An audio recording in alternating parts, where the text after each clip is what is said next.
Hello everyone, how are you all doing? I do hope that you are well. Welcome back to my channel and to another video and to my kitchen.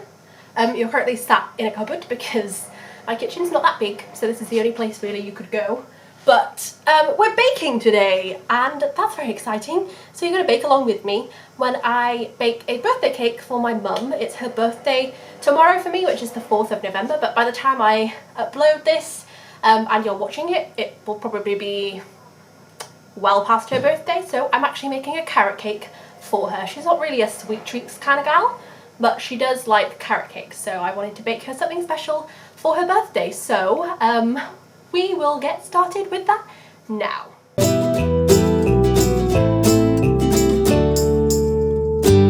So I'm using a recipe by Jane's Patisserie. I'm making a carrot cake loaf cake, just because there's only 3 of us, so I didn't think that there was any need really to have a giant round cake. So that's what's happening.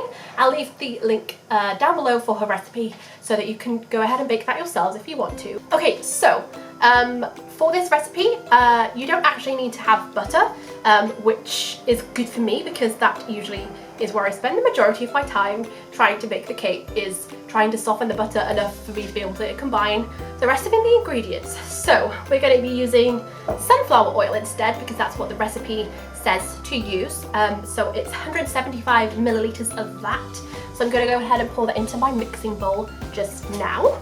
So that is that. So we're also going to use 3 eggs and we're going to use 200 grams of sugar. So what I'm going to do first is go ahead and combine the sugar and the sunflower oil, and then we'll add the eggs. So I'm going to go ahead and do that now. I'm going to do it by hand just because I can't be bothered to get the whisk, the electronic whisk, which is up there and I can't reach. So but for now I'm using my hands, so it's going to be a lot of arm work for me.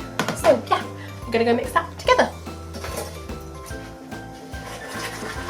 I actually started baking towards the start of the lockdown that we had back in the spring, summer period of time, which it's been something that I've always wanted to do for a while, but I just never got around to it, just from being too busy, and then I was on the ship for a while, so I was never really home long enough to actually practice baking. But then this year I had nothing else to do, so I started baking.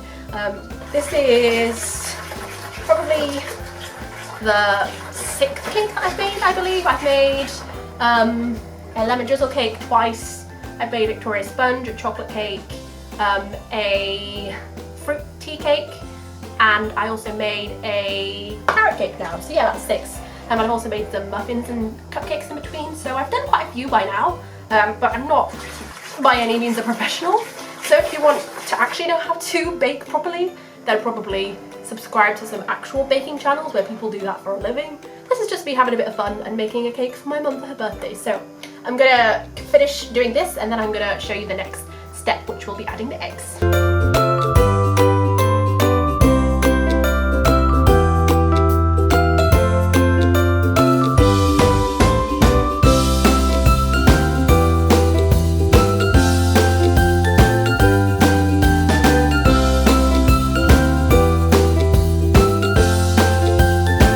So I've just combined the eggs, the sugar and the sunflower oil, and then the next step is to add the carrots, and that is 250 grams of grated carrots. That could be a long and lengthy process, so I will skip through some of the boring bits for you and just kind of maybe show you the end product of that, because you don't really need to sit here for about 10 minutes watching me grate a carrot. So I will see you in a second when I am done with the carrots. Just done all of the carrots. This is a lot of carrots here right now. I'm going to add it to my mixture. I'm going to slowly combine it and fold it all in. Generally when I bake, something always tends to go slightly wrong. I always have a lot of mishaps. I've always said it would be quite cool to go on Bake Off, but I would be that baker who always is like on the verge of a breakdown every week because something has gone wrong drastically and they have to like redo about 1,000,000 times, or it just ending up really bad. But for me, I always overcome it in the end when I bake. Even if something does go slightly awry, I end up bringing it back and the cake still ends up being okay. So I'm hoping this goes okay today. If it doesn't, then you may not end up seeing this video.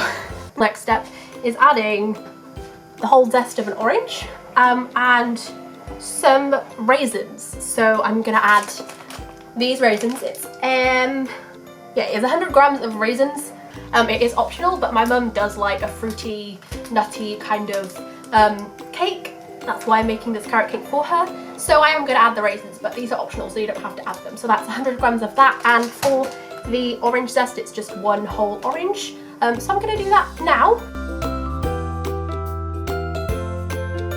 Okay, this smells amazing. I love the smell of oranges when I'm baking. Added the orange zest and the raisins. If you don't like raisins, you can also use walnuts as an alternative. I think that's what the other version was in the recipe that you could use. So I'm going to combine those right now, and then I'm going to go on ahead and do the next step of the recipe.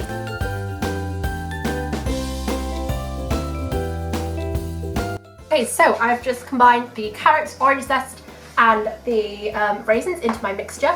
And next up, I'm going to add my flour, which was 200 grams, and it's self-raising flour. Oh, and the sugar I used earlier, I forgot to say, is light brown sugars. And yeah, I'm gonna add this. I'm gonna sift it in, and then you're gonna add bicarbonate of soda, and I think the spices that you're gonna use as well. So I'll show you that in a second. So I'm just slowly combining the mixture here with the flour. I just remembered as well, I'm baking on the day that Bake Off is on, so that's exciting. If you're from the UK, and you're watching it as well, who's your favourite that is currently on?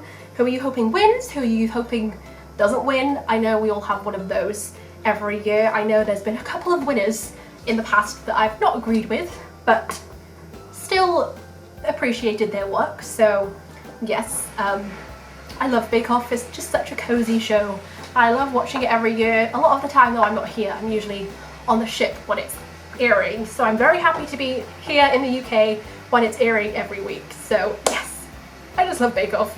So after you've added the flour and the mixtures all sort of combined together with the eggs, sugar, sunflower oil, carrots, oranges and raisins, you are going to add 1 teaspoon of bicarbonate of soda, 2 teaspoons of mixed spice, 1 teaspoon of ground ginger, 1 teaspoon of ground cinnamon, and 1 teaspoon of nutmeg. And then you are going to mix those together, and that is the last step before you start baking it. So that's fun and exciting. Okay, so I'm gonna add in the 1 teaspoon of bicarbonate of soda.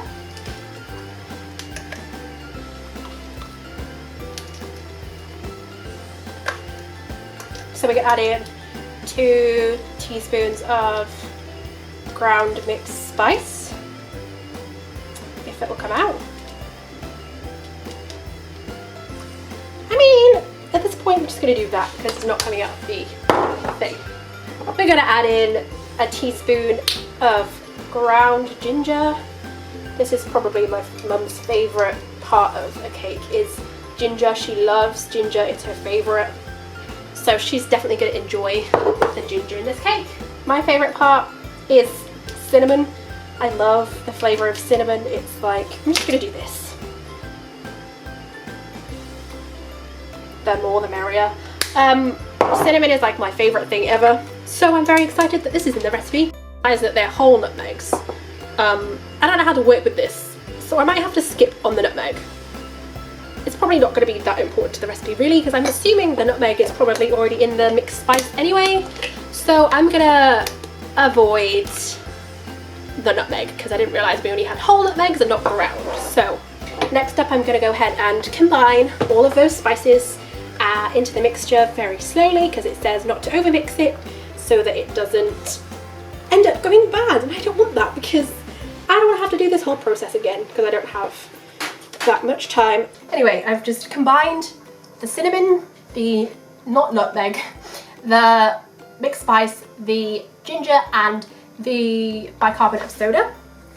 Let me see how good this smells. It smells so good. Everything is mixed in now, so I'm gonna go ahead and pour it into my cake tin. Okay, so I've got this cake tin to put my cake mixture into. It's supposed to be a 2-pound cake tin. I have no idea what size this is. And I've only lined the bottom just because I couldn't couldn't get it to go around the hole. I just didn't want to faff around, okay? I just didn't want to do it. So we're going to put the combined mixture into the tin and then put it in the oven for 55 to 60 minutes. But to be honest, I usually end up baking over the time that it says anyway in a recipe, just to make sure that it's completely cooked, because we don't want an undercooked or an overcooked cake, do we? So we're going to go ahead and put the mixture in here, and then I will get back to you when that is done. So the cake is in the tin, it's all leveled out and everything. It's gonna be a hefty cake, I know that much, because it comes up quite far to the top of the tin, but I'm sure it's gonna taste delicious. So I'm gonna go ahead and put that in the oven now, and then I will see you in around an hour's time when hopefully it's fully cooked, and I'll show you the result of that. So I decided while I was waiting for the cake to bake that I may as well make the cream cheese frosting. I'm gonna use Philadelphia for the cream cheese. It's supposed to be, the recipe that I'm using, 226 grams. I only have 180 and this is all I bought. So we're gonna go with this, and I'm gonna put it in the bowl again, and then I'm gonna add the rest of the ingredients. So I'm gonna go ahead and do that now. I'm just gonna flatten it out a little bit, just so it's a bit easier to mix in with the other ingredients that I'm gonna use. You're gonna need to use unsalted butter as well, which is 113 grams, but I'm just waiting it for it to, it's been in the fridge, so I'm going to wait for it to soften up a little bit more by itself, and then I'm going to put it into the mixture.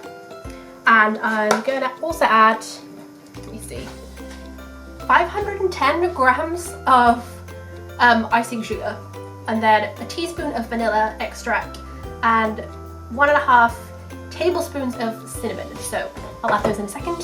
So I didn't end up using the 510 grams of icing sugar, just because I thought that that was a lot. So I did just about 200 grams, and then it says to combine that with the cinnamon. So that was 1.5 tablespoons. So I'm going to go ahead and do that right now, and combine the two, and then it says to set that aside to add after you've combined your cream cheese and your butter. So I'm going to go ahead and do that now. So we have 1 tablespoon going in, and the other part.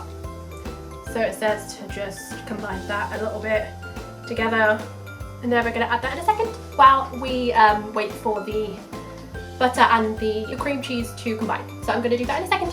Because I'm lazy, I just softened my butter up slightly in the microwave. I just put it in for like 10 seconds, and I'm going to combine it with my cream cheese in my big bowl, and then I'm going to stir it in just slightly together, and then after you've done that, you're going to add the vanilla. So I'm going to combine that now, and then we're going to mix it together. It says to do this with an electronic whisk, but again, it's up there, so I can't really be bothered to go and get that. So I'm just going to do it by hand. It shouldn't take too long, really. I'm just going to use a lot of power to try and get it done. But yeah, that's what I'm doing currently with the cream cheese and the butter. Add 1 teaspoon of vanilla extract. This is one from Mexico, actually. One of my friends on the ship gave it to me so that I could use it in my cooking, and it tastes very strong, I will admit, but it is very nice, and it does make a difference in your cakes. But you can use just any old vanilla extract. You don't have to go all the way to Mexico to get yours. So I've just added the vanilla. I'm gonna combine that now. Honestly, if this had smell-o-vision right now, this is so strong. Like, I don't know what strength of vanilla that is, like how much vanilla went into that to make that essence, but it's very, very strong. So this is definitely gonna pack a punch when it's completed. So yes, in a second I'm gonna add my icing sugar and my cinnamon. I'm gonna, I think, sift it in just so it's a little bit easier. And I'm going to add it gradually so it doesn't add it all at once. And also I don't want to be ending up with a facial of powdered sugar all over my face. So that generally happens whenever I bake.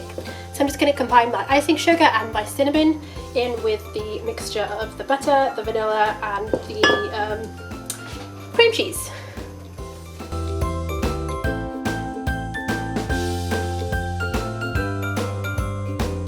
Hello, my camera just died on me while I was trying to finish adding the icing sugar and stuff, so I'm on my phone now, so if it looks a little bit different, that will be why. But yeah, it is taking a lot of my effort to combine the icing sugar with the rest of the ingredients. So I will come back to you when it's all stirred in, because it's definitely taking up my muscles like the other ingredients were earlier when I was adding them all together. So I'll see you in a second. I just realised if this messes up, which It's looking quite runny right now, so I'm gonna have to figure out a way to fix it. But if it goes wrong, I don't have any more cream cheese to remake this. So fingers crossed it goes okay. But like I said at the beginning of the video, there's usually a mishap somewhere along the line when I'm making a cake. So I guess this is it for this particular cake. But hopefully I can pull it back. I don't know, it's just looking a bit runny, like I said. So we'll see how it goes. Okay, so I've just Googled it, and apparently you're supposed to use full fat cream cheese and not the reduced stuff that I used, because the reduced stuff is more liquidy and it contains less cream cheese. But to be honest, there wasn't many options in Tesco when I went, and it says you're supposed to use like a block rather than the little pack of cream cheese in the packaging like I have. But we don't have that in our Tesco. It's quite a small Tesco. So we're gonna go with what I've got, and it says to add more icing sugar, which I mean I used a lot less than I was supposed to anyway, and then it says to put it in the fridge to hopefully solidify. But if not, then we're not gonna have any cream cheese frosting on my carrot cake, and it's just gonna be a plain old carrot cake without any frosting. So we'll see if I can salvage this. Okay, so I just ended up adding the whole rest of the icing sugar box, which I don't know how much was left in there because I'd already opened it and used it previously. So I would probably say in here now there's probably around the right amount of icing sugar that I was supposed to use in the first place to make this cream cheese frosting. So I'm gonna mix it up a little bit more, stick it in the fridge, and then hopefully by then my cake will be ready and hopefully baked fully. But like I said, it might not take as much time as it said it would. It might take a little bit longer. So I'm just gonna test it with a little skewer and see what the inside is like, and then if it needs to be baked a little bit longer, I'll go ahead and do that. But for now, I'm gonna finish this frosting, put it in the fridge, and then I think I'm gonna reward myself with a Capri Sun because I'm thirsty. Okay, so the timer just went off for the cake, so I'm gonna take it out of the oven now and see how it is, and if it needs to go a little bit longer, I will do that. But hopefully it's okay as it is right now. So let's go see what it looks like. So this has happened before. It looks pretty done everywhere else, but the middle, I just put the skewer in and it's still quite runny in the middle. This has happened before with a big cake that I've made. So I'm just gonna put it in for a little bit longer. I'm gonna put it on for another half an hour, I think, and see how that goes, and then we'll go from there. Ta-da! It is all done. It's nice and firm and solid in the middle now and around the edges. So I'm gonna wait for it to cool down before I put the frosting on, but I left it in for another 40 or so minutes, so I would say definitely need to allow a lot more time for it to bake. But it's done, so it's exciting. It turned out okay, so I'm excited to eat it. So this is the final product. Yay! Hello everyone! Thank you so much for watching this video. If you liked it, give it a thumbs up. If you want to see me doing some more baking style videos again in the future, let me know. I can see if I can do that for you. Like I said, I'm not a professional, so it's probably not going to be the best thing that you've ever seen in your whole entire life. This is just me having a bit of fun baking a birthday cake for my mum. So if you liked that, give it a thumbs up. Comment down below if you want to see something like this again in the future, like I said. And I'll see you again next time with another video. Goodbye!